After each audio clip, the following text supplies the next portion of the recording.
Hello everyone, happy Halloween. It's Martin here, the Man of Yorke, and normally I make a theatrical production on Halloween to treat you on the 31st of October. I normally have a tradition of making a little narrated story about a folk tale or a legend from the British countryside.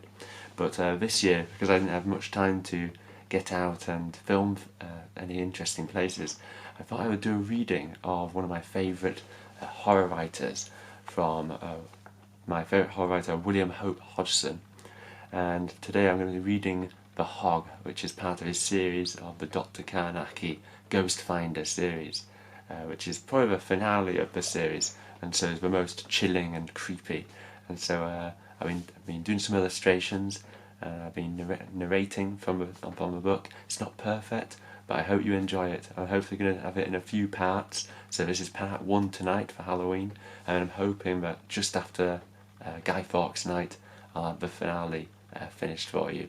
So sleep tight, have a happy Halloween. The Hog by William Hope Hodgeson. Narrated by the Man of Yorke. Part 1.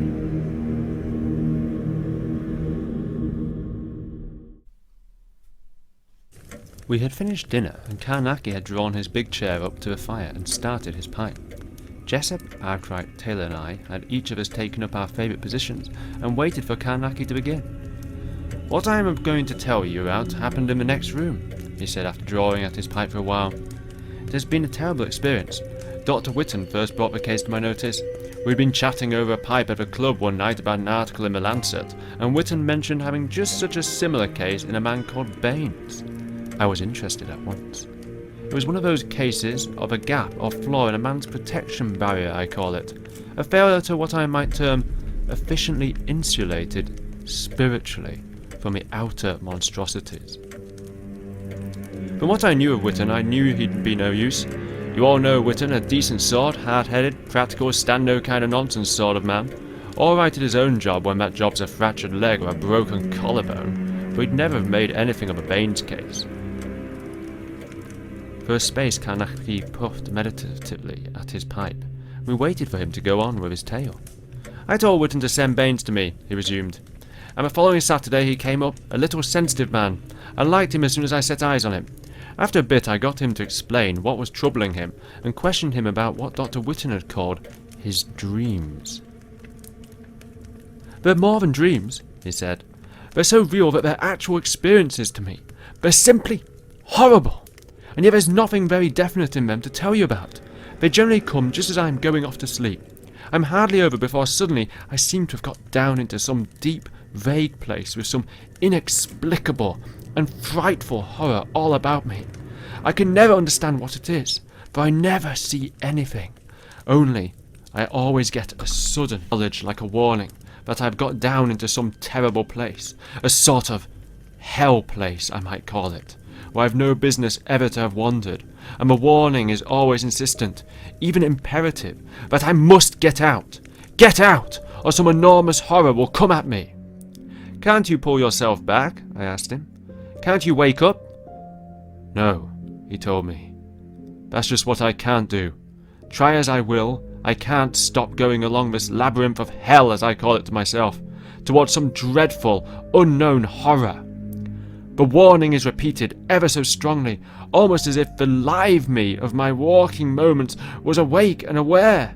Something seems to warn me to wake up, that whatever I do, I must wake, and then my consciousness comes suddenly alive, and I know that my body is there in the bed, but my essence or spirit is still down there in that hell, wherever it is, in a danger that is both unknown and inexpressible, but so overwhelming that my whole spirit seems sick with terror. I keep saying to myself all the time that I must wake up," he continued, "but it is as if my spirit is still down there, and as if my consciousness knows that some tremendous invisible power is fighting against me. I know that if I do not wake then, I shall never wake up again, but go down deeper and deeper into some stupendous horror of soul destruction. So then I fight, My body lies in the bed there and pulls, and the power down there in that labyrinth exerts itself too, so that a feeling of despair greater than any I have ever known on this earth comes on me. I know that if I give way and cease to fight and do not wake, then I shall pass out to that monstrous horror which seems to be silently calling my soul to destruction. Then I make a final stupendous effort, he continued, and my brain seems to fill my body like the ghost of my soul. I can even open my eyes and see with my brain or consciousness out of my own eyes. I can see the bedclothes and know just how I am lying in the bed. Yet the real me is down in that hell, in terrible danger. Can you get me? He asked. Perfectly, I replied. Well, you know, he went on, I fight and fight down there in the great pit. My very soul seems to shrink back from the call of some brooding horror that impels it silently a little further, always a little further round a visible corner, which if I once pass, I know I shall never return again to this world. Desperately I fight, brain and consciousness fighting together to help it. The agony is so great that I could scream were it not that I am rigid and frozen in the bed with fear. Then just when my strength seems almost gone, soul and body win and blend slowly, and I lie there worn out with this terrible, extraordinary fight. I have still a sense of a dreadful horror all about me, as if out of that horrible place some brooding monstrosity had followed me up, and hangs still and silent and invisible over me, threatening me there in my bed. Do I make it clear to you? He asked. It's like some monstrous presence. Yes, I said. I follow you.